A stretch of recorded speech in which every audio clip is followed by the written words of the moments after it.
Nós bendizemos, Senhor, pela Tua graça, pelo Teu amor e pela Tua fidelidade. Pedimos que hoje, nessa escola bíblica dominical, o Senhor fale ao nosso coração, nos ensinando a como fazer melhor, como ser melhor, para que o Teu nome seja glorificado. E que cada pessoa, Senhor, que venha assistir essa aula, ouvir essa aula, que receba a Tua bênção, receba o Teu toque, receba do Senhor a porção da Tua palavra deste dia, preparada para cada um de nós. Nos abençoa, é o que nós pedimos e te agradecemos no nome santo de Jesus. Amém. Olá, bom dia. Sejam todos bem-vindos a mais uma Escola Bíblica Dominical da Primeira Igreja Batista de Salto. Hoje nós vamos falar sobre a parábola do construtor da torre. Acompanhe comigo. Lucas, capítulo 14, versículos 28 a 33 diz: Pois qual dentre vós, querendo edificar uma torre, não se assenta primeiro a fazer as contas dos gastos, para ver se tem com que acabar? Para que não aconteça que, depois de haver posto os alicerces, e não podendo acabar, todos que a virem comecem a escarnecer dele, dizendo: Este homem começou a edificar a torre e não pôde acabar. Ou qual é o rei que, indo à guerra a pelejar contra outro rei, não se assenta primeiro a tomar conselhos sobre se com 10.000 pode sair ao encontro do que vem contra ele com 20.000? De outra maneira, estando o outro ainda longe, manda embaixadores e pede condições de paz. Assim, pois, qualquer de vós que não renuncia a tudo quanto tem, não pode ser meu discípulo. O que é que o texto que nós acabamos de ler aí nos diz, nos ensina? O que é que a gente pode meditar dessa palavra de Deus sobre alguns chamam de a parábola da construção da torre, ou do construtor da torre? Primeiro, o que nos ensina é sobre planejamento. A primeira lição: planejar não é nada errado, não é nada de pessoas extremamente organizadas ou não. Planejamento é algo que é importantíssimo para a vida, Importante para a vida pessoal, importante para o trabalho, importante para quando você precisa fazer as suas finanças, de como você vai conduzir a sua vida, plano de educação, enfim. É importantíssimo trabalhar com planejamento. A gente sabe que a salvação, por exemplo, tem o plano da salvação de Deus, Foi um plano, foi algo planejado, pensado com relação à salvação. E quando a Bíblia nos ensina sobre planejamento, ela está dizendo que quando você tem algo para fazer, que você se propõe a fazer isto, e isso está à vista de todos, nada mais justo, e sensato e prudente que você pare, faça os cálculos, meça o que tiver que medir, pense o que tiver que pensar. A exemplo disso é, por exemplo, você pega um apartamento ou uma casa, para você colocar os seus móveis, você tem que medir as paredes, para você assentar o piso, enfim, tudo isso faz parte de um planejamento.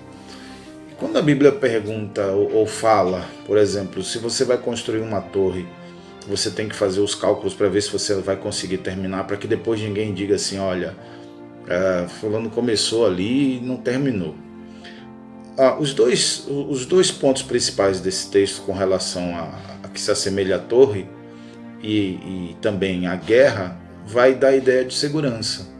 Então significa que quando você se propõe a fazer algo que está pautado na questão da segurança, na questão do bem-estar, na questão de melhoria, para o conforto de outros, porque uma torre não vai servir para uma pessoa, Uma torre vai servir para toda uma comunidade. Então a torre é lugar, de observação e também para proteger a sua cidade, onde o arauto vai ficar ali prestando atenção e qualquer coisa ele vai tocar a trombeta avisando toda a cidade. Então, a Bíblia fala exatamente isto. Se você se propõe a fazer algo que vai trazer segurança, que vai trazer bem-estar, planeje-se. Não há problema nenhum em você planejar, apesar de que muitos até dizem, mas eu gosto de fazer muitos planos, porque Deus... Olha, a Bíblia diz que o homem faz planos, mas é do Senhor que vem a resposta da boca. Não quer dizer que seja errado fazer planos, né? Apenas convide Deus para os seus planos. Convide Deus para que Ele esteja sempre direcionando a sua vida. O mesmo texto que fala sobre a torre, que fala sobre o exército, ele diz que se o rei não puder construir a torre, ou se o rei não puder ir à guerra com a quantidade de soldados que ele tem, que ele mande mensageiros de paz até o oponente, né, tentando negociar. Então, isso também é voltado para a questão da segurança de outros, né, de toda uma comunidade. Então, eu medito sobre aquilo que eu posso fazer pensando no outro. Porque nos dias de hoje a coisa mais difícil são as pessoas que pensam no outro na parte de planejar o que fazer para o outro. Às vezes nós atendemos uma necessidade de pronto para alguém que nós vemos na necessidade. Mas planejar como ajudar, planejar o que fazer, como melhorar a vida de alguém, como tornar a vida de alguém melhor, isso é importante. Porque, volto a dizer, a salvação foi um plano maravilhoso de Deus para nós, algo muito bem pensado e de um recurso assim que nos deixa sem palavras. Por isso que a Bíblia diz que o amor de Cristo nos constrange, né? Que deu a vida por nós, sendo nós ainda pecadores, e que Deus nos amou primeiro. Então a pergunta que o apóstolo faz é quem primeiro deu a Ele para depois ter recebido, porque dele, por Ele e para Ele são todas as coisas. Glória, pois, a Ele eternamente. Amém. Então, se nós fazemos algo na nossa vida cristã com relação a planejar a segurança, ou planejar a gentileza, ou planejar a ajuda ao outro, a gente tem que lembrar que o nome de Jesus é glorificado nas nossas ações. Então, se eu penso nisto, em fazer algo, se eu planejo isto, eu tenho que entender que esse planejamento tem que pensar e vislumbrar a glorificação, a glória, a exaltação do nome do Senhor. E é por isso que a gente tem que tomar cuidado, pois fulano começou ali e não conseguiu terminar. Porque a primeira coisa que se pensa é em imprudência. E imprudência não é algo legal para quem carrega, para quem se chama, né, se diz pelo nome do Senhor, porque o Senhor nos dá a sabedoria. A Bíblia diz que a sabedoria é de graça. Peça a Deus que a todos dá liberalmente. Quem tem falta de sabedoria, peça a Deus que a todos dá liberalmente. Sabedoria Deus não nega. E a sabedoria é uma coisa e o conhecimento é outra. O conhecimento é uma questão de busca, mas a sabedoria é uma questão de pedir a Deus para que Ele te dê a estratégia. Porque a sabedoria é justamente a estratégia de como fazer. Que é como naquele caso de Salomão lá, famoso, em que as mulheres vieram com o bebê dizendo que uma trocou e que uma dizia que o filho é meu, outra não é meu, e ficou aquela briga. E aí Salomão disse, então já sei o que eu vou fazer, divide a criança no meio, dá uma metade para cada uma. E aí a mulher gritou e disse, não, pode dar o filho para ela. E aí ele descobriu quem era a verdadeira mãe. Então, sabedoria é isto, e é justamente nesse ponto de sabedoria que a parábola tenta nos alertar e falar para o nosso coração de que é preciso planejar segurança, é preciso planejar bem-estar, é preciso negociar a paz quando você não tem a condição, né, de enfrentar aquilo de igual para igual, porque é preciso pensar nos outros, é preciso de forma a fazer algo que o nome de Deus não fique evidenciado como servos imprudentes.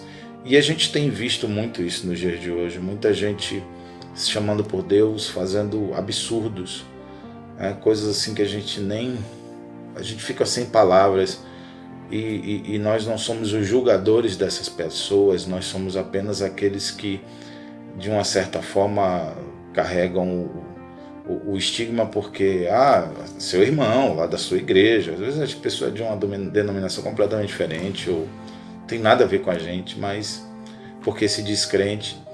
Então é preciso que a gente tenha esse pensamento de que toda a parte de planejamento, tanto na vida pessoal quanto na vida espiritual, ela é importantíssima.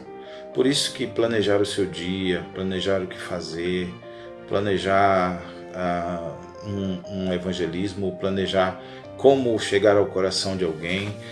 Muitas vezes as pessoas não pensam, mas a gente planeja muita coisa, mesmo que não leve o nome de planejamento, né?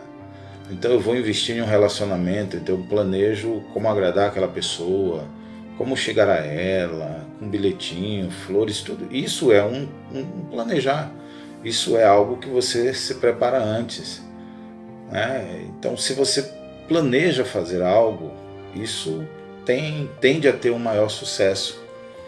Então, eu que trabalhei, por exemplo, em construção civil, sei que tudo ali é planejado, né? E a gente ouve hoje em dia falar móveis planejados, tudo é.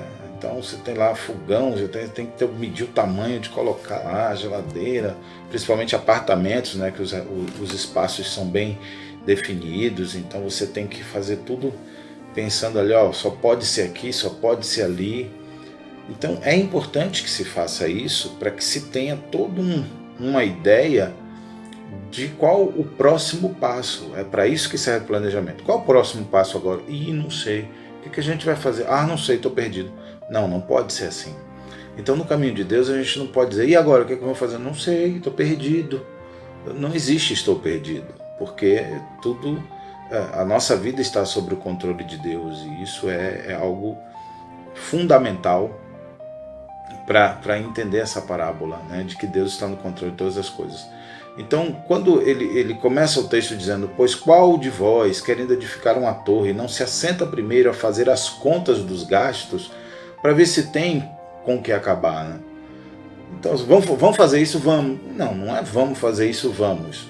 Vamos para a ponta do lápis, né? Hoje a gente tem recursos maravilhosos, como planilha, né, para fazer os gastos, faz toda a consultoria de preços ou a consulta de preços na internet, ver os sites, ver quem tem a melhor promoção, ver se você tem limite no cartão que possa pagar, ver se você tem condições de pagar aquela parcela. Tudo isso é um planejamento.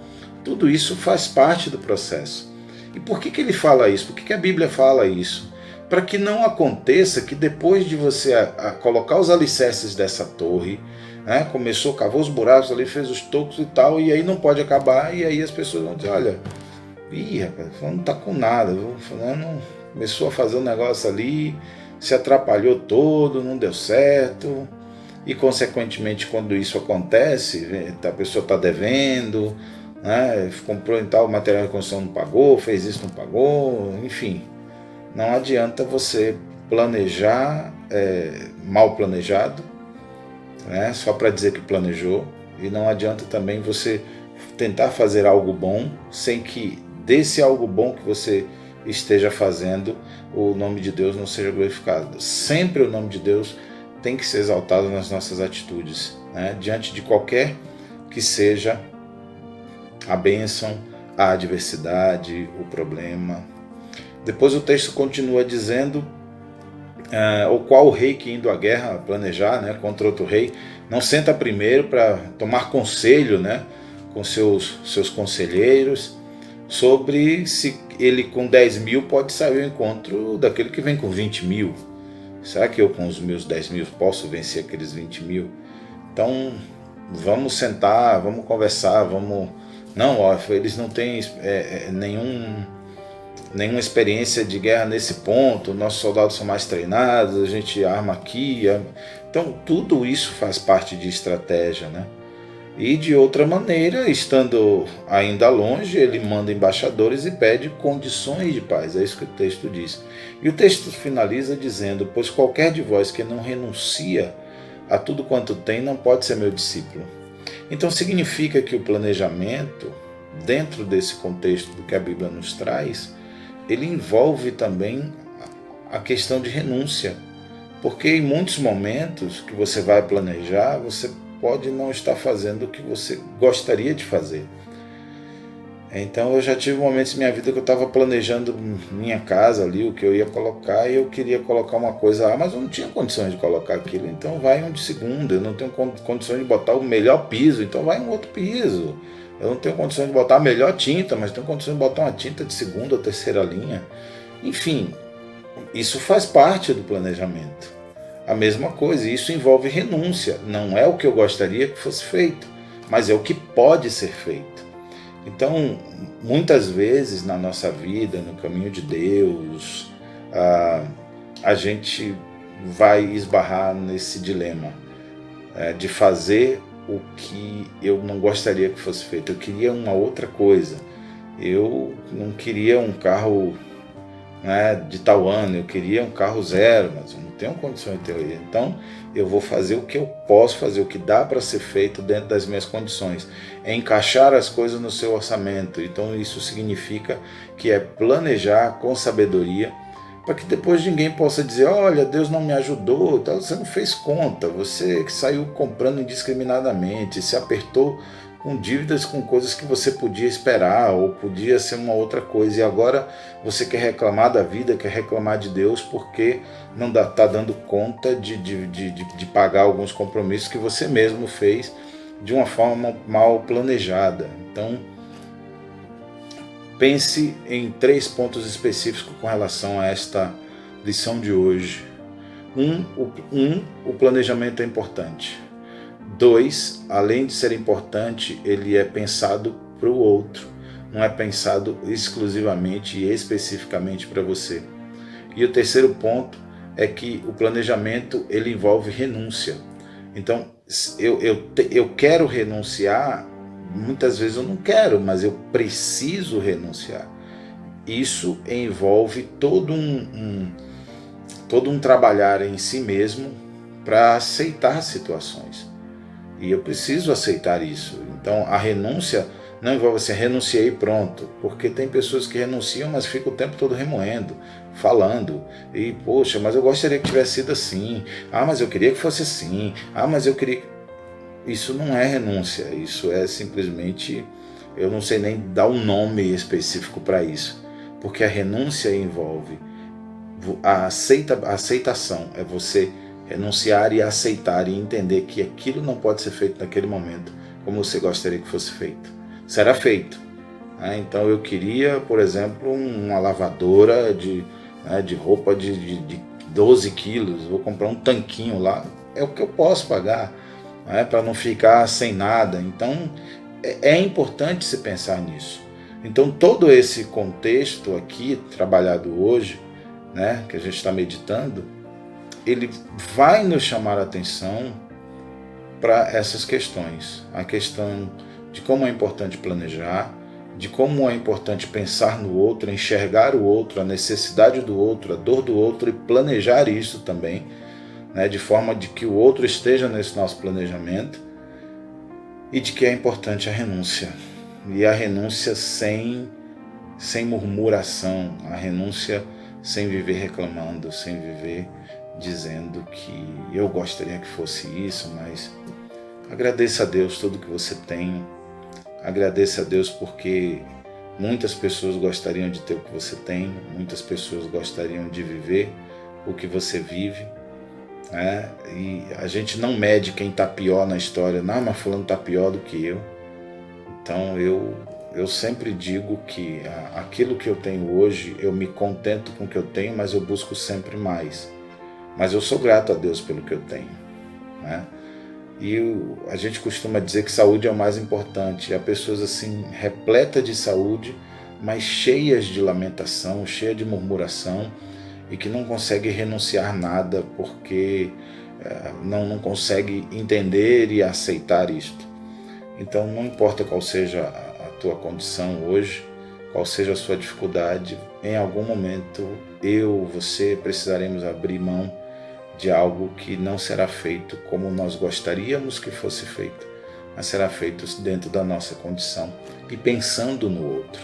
Isso é o cerne este é o cerne desse texto, e que Deus, na sua infinita graça, no seu infinito amor, nos ajude a cada vez melhorar como pessoas, para que a gente possa planejar, executar de forma a que o nome dele seja sempre glorificado. Deus te abençoe nesse dia. Prazer falar com você. Fique com Deus. Esse espaço é seu. A primeira Igreja Batista de Salto tem pensado com muito carinho nessas aulas, e que Deus te abençoe. Tenha uma boa semana, uma semana de paz, em nome de Jesus.